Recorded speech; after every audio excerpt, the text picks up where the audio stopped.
Hello everyone, this is Maureen and welcome back to another day of praying through the darkness. I'm going to go ahead and share with you our Bible verse because it, well, just let me share it with you. Satisfied in him, they shall neither hunger nor thirst, neither heat nor sun shall strike them. For he who has mercy on them will lead them. Even by the springs of water, he will guide them. And this comes from Isaiah 49, verse 10. You know, Isaiah, it was a wonderful prophet of his time. And if you go back and study the Old Testament, you're going to see that Isaiah, as far as I'm concerned in particular, now I love Isaiah, so I'm a little biased here, but Isaiah had so much to tell us about Jesus coming. And I'm talking not the second coming, but his first coming. I mean, look at this very first part. They shall neither hunger nor thirst, neither heat nor sun shall strike them.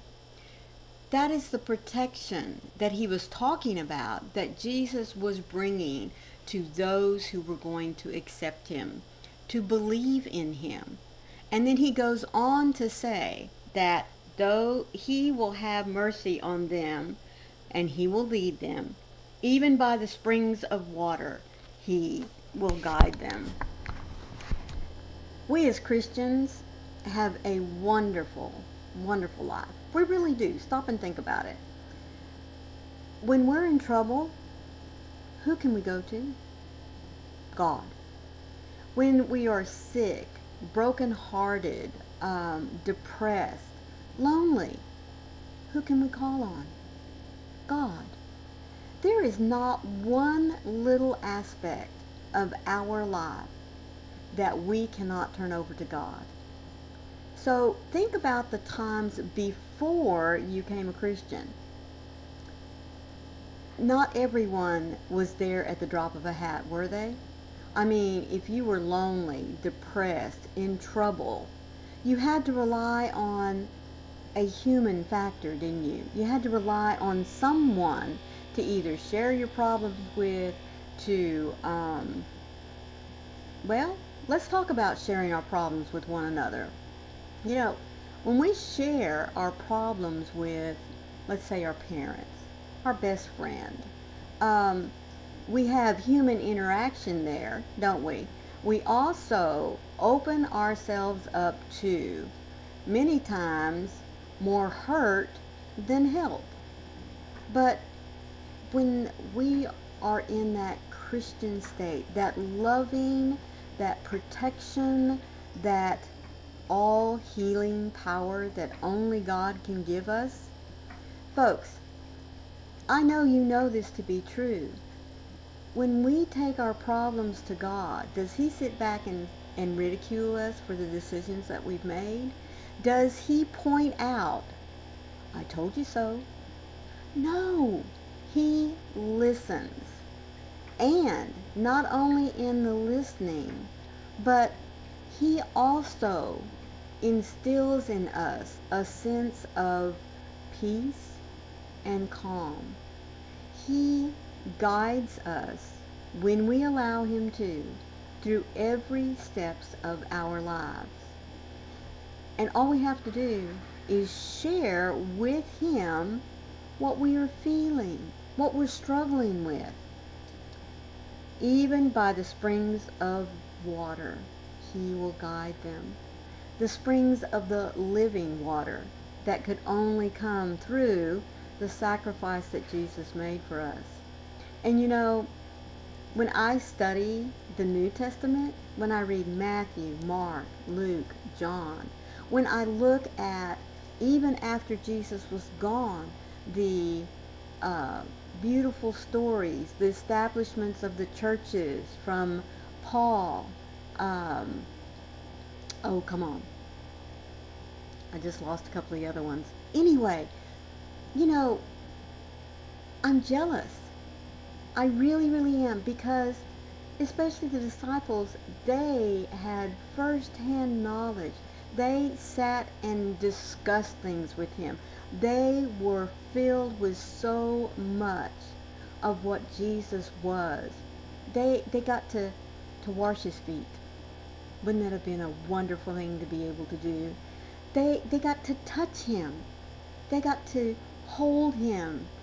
He, oh my goodness, folks, when we can just picture in our minds what Jesus did physically with his disciples, if we can picture that and apply it to ourselves, we can have a fulfillment of satisfaction, of knowing that we are loved, we are cherished, we are wanted. And so, like I said, I love reading Isaiah because he was filled with the promises of what was coming for all of us.